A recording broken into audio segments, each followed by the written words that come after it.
Assalamu alaikum. Welcome to the first lecture of Complete Intro to Web Dev by Developer बनो। इस lecture में हम बात करेंगे ऐसी कौन सी तीन टेक्नोलॉजीज़ हैं जिनके बगैर एक वेबसाइट काम नहीं कर सकती। सेकेंडली वी विल डिस्कस कि HTML क्या है और हम HTML कैसे लिख सकते हैं। लास्टली हम अपनी फर्स्ट वेबसाइट बिल्ड करेंगे और ये एक HTML प्रोजेक्ट होगा।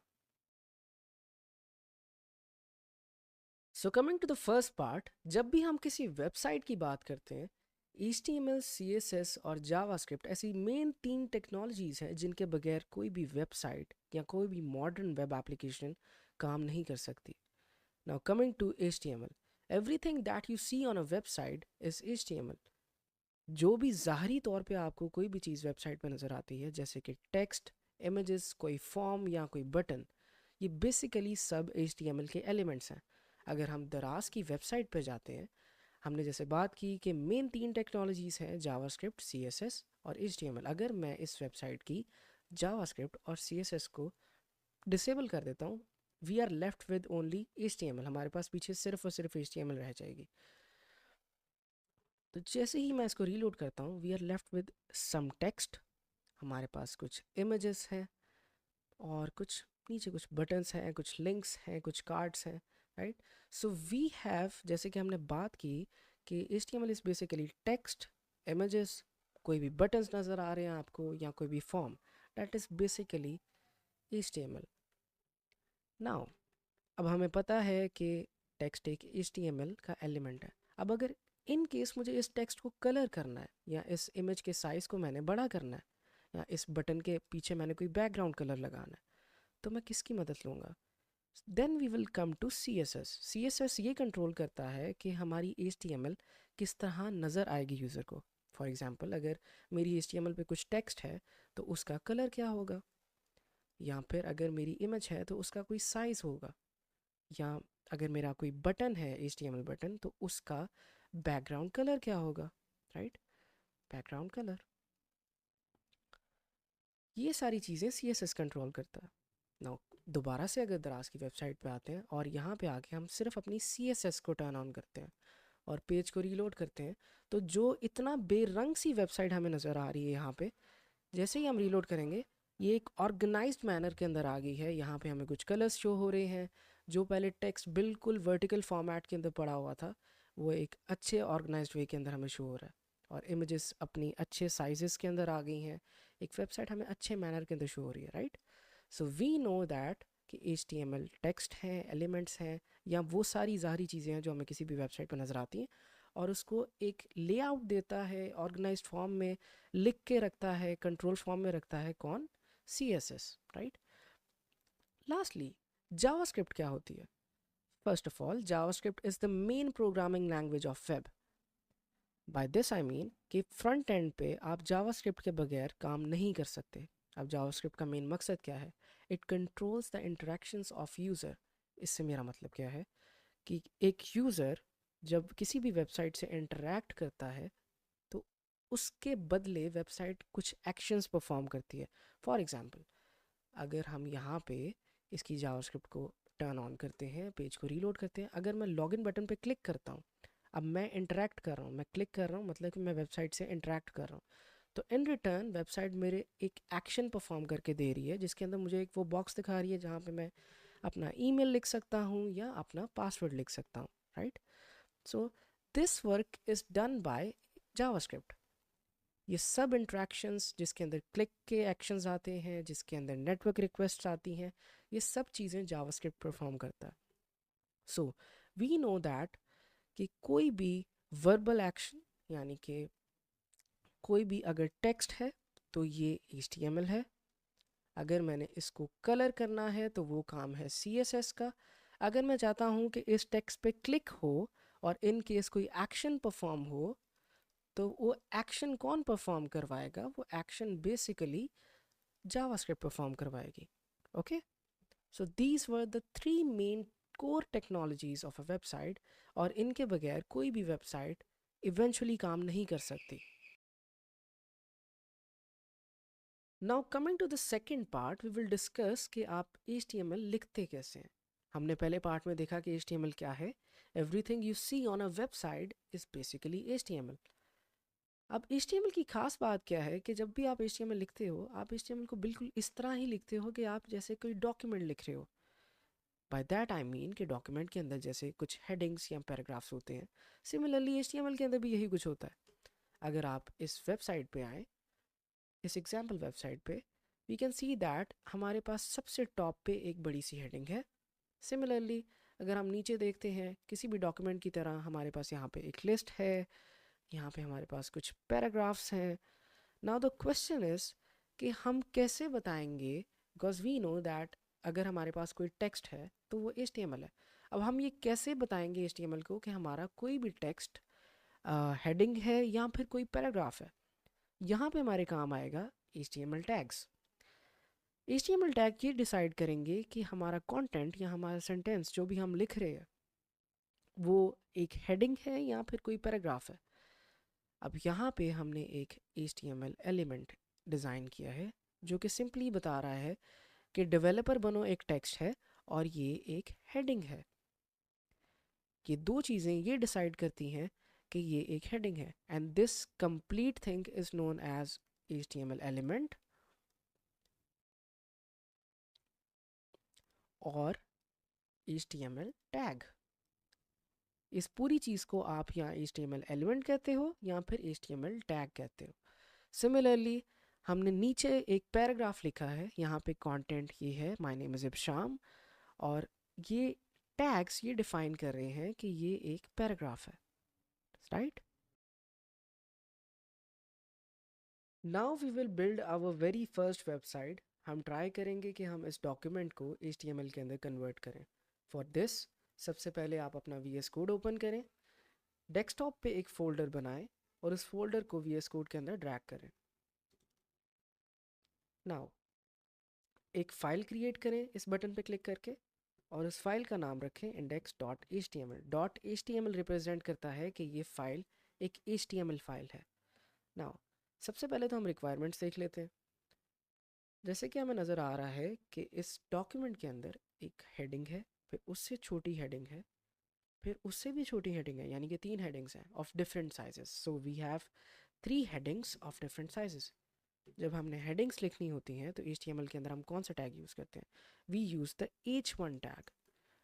तो सबसे पहले हेडिंग के लिए हमने H1 टैग का यूज़ कर लिया, लेकिन दूसरी हेडिंग के लिए हम H1 टैग का यूज़ नहीं कर सकते क्योंकि उसका साइज़ डिफरेंट है. तो HTML के अंदर हमारे पास H1 से लेके H6 तक हेडिंग्स होती हैं. H1 सबसे बड़ी हेडिंग होती है, इसके बाद H2 आती है, H3 आती है, H4 आती है. इसी तरह छोटी होते होते होते होते H6 तक हमारे पास हेडिंग्स होती हैं. तो अगर मैंने H1 के बाद H1 से थोड़ी सी छोटी हेडिंग लिखनी है तो वी विल यूज़ H2.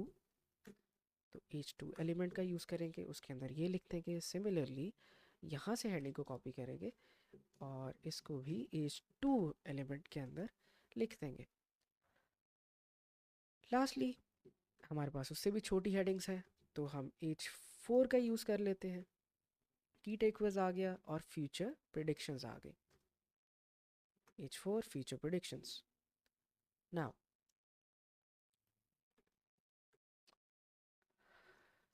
अब हमारे पास मीडियम साइज हेडिंग्स के अंदर कुछ पैराग्राफ्स हैं. तो पैराग्राफ्स के अंदर हम HTML के अंदर पैराग्राफ लिखने के लिए हम कौन सा टैग यूज़ करते हैं? We simply use a paragraph tag और इसके अंदर हम इस चीज़ को पेस्ट कर देंगे. और सिमिलरली यहाँ पे भी पैराग्राफ टैग का यूज़ करेंगे, यहाँ से टेक्स्ट को कॉपी करेंगे और इधर पेस्ट कर देंगे. लास्टली हमारे पास H4 हेडिंग्स के अंदर कुछ लिस्ट हैं. अब यहाँ पे अगर हम देखें तो यहाँ पे हमारे पास एक अनऑर्डर्ड लिस्ट है, यानी कि एक ऐसी लिस्ट है जिसकी कोई नंबरिंग नहीं है, और यहाँ पे एक हमारे पास ऐसी लिस्ट है जिसकी नंबरिंग है. तो ये ऑर्डर्ड लिस्ट है. तो HTML के अंदर अगर आपने अनऑर्डर्ड लिस्ट बनानी है तो आप सिंपली UL टैग का यूज़ करते हैं. UL का मतलब है अनऑर्डर्ड लिस्ट, और इसके अंदर आप सिंपली लिस्ट एलिमेंट डालेंगे और लिस्ट एलिमेंट के अंदर आप सिंपली अपना कंटेंट डाल देंगे.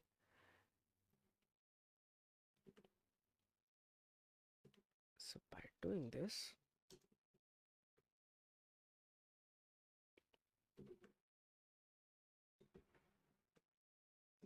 We have 3 list elements.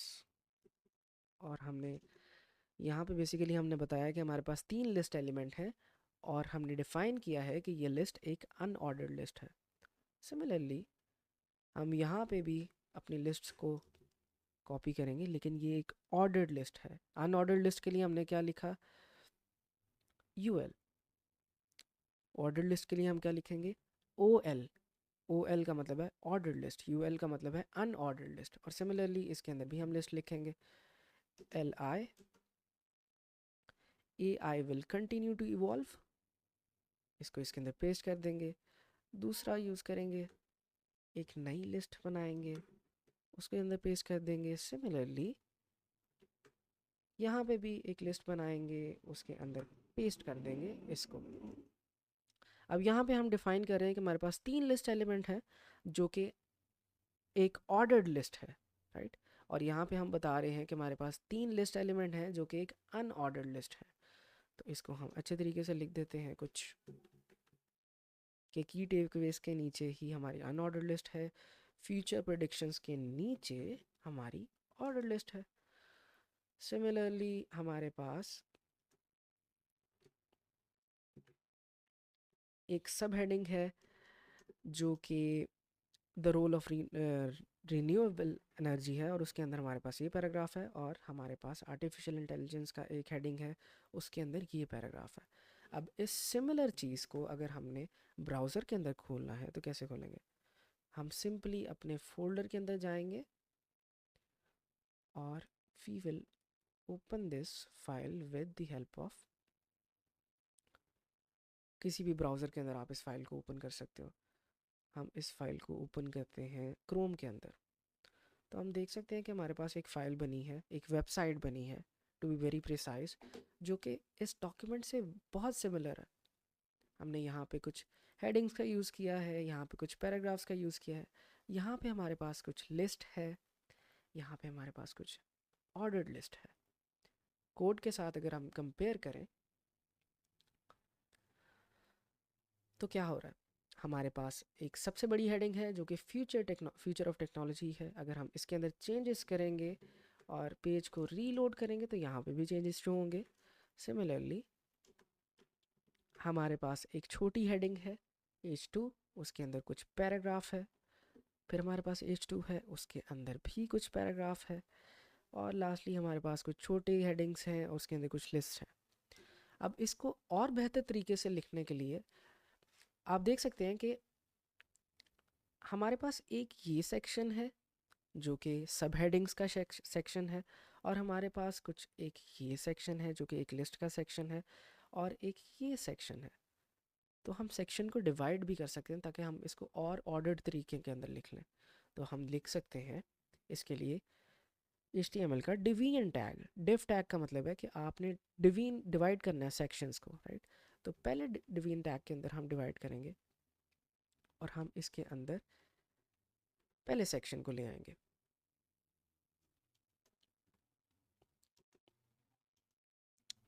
Similarly दूसरे सेक्शन के अंदर भी हम चीज़ों को डिवाइड कर देंगे।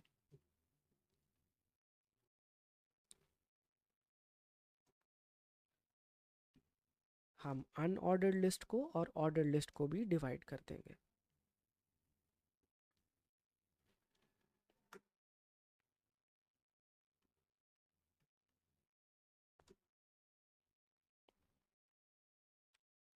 नाउ क्या इससे इस डिवीजन से कोई फ़र्क पड़ेगा? नहीं, ये सिर्फ डेवलपर की फ्रेंडलीनेस के लिए है कि उसको एक ऑर्गेनाइज्ड फॉर्म के अंदर चीज़ें नज़र आएं। अब हम देख सकते हैं कि हमारे पास डिफरेंट सेक्शंस हैं। हमारे पास सबसे पहले एक हेडिंग है, फिर हमारे पास एक सेक्शन है जिसके अंदर एक सेक्शन है जिसके अंदर बात हो रही है आर्टिफिशियल इंटेलिजेंस की। फिर एक सेक्शन है जिसके अंदर हमारे पास बात हो रही है रिन्यूएबल एनर्जी की। फिर हमारे पास कुछ सेक्शंस हैं जिसके अंदर कुछ अनऑर्डर्ड लिस्ट है, और एक सेक्शन है जिसके अंदर हमारे पास ऑर्डर्ड लिस्ट है। सो आई होप कि आपको एक बेसिक लेवल पे अंडरस्टैंडिंग मिल गई होगी कि आपने किसी भी डॉक्यूमेंट को HTML के अंदर कैसे कन्वर्ट करना है और बेसिक HTML कैसे लिखनी है। In the next video we will discuss more HTML tags, हम इनपुट टैग्स के बारे में भी पढ़ेंगे। And I will end this video with this note कि आप को जो भी इसके बाद असाइनमेंट दी जाएगी उस असाइनमेंट को आप ज़रूर कंप्लीट कीजिएगा। Thank you very much.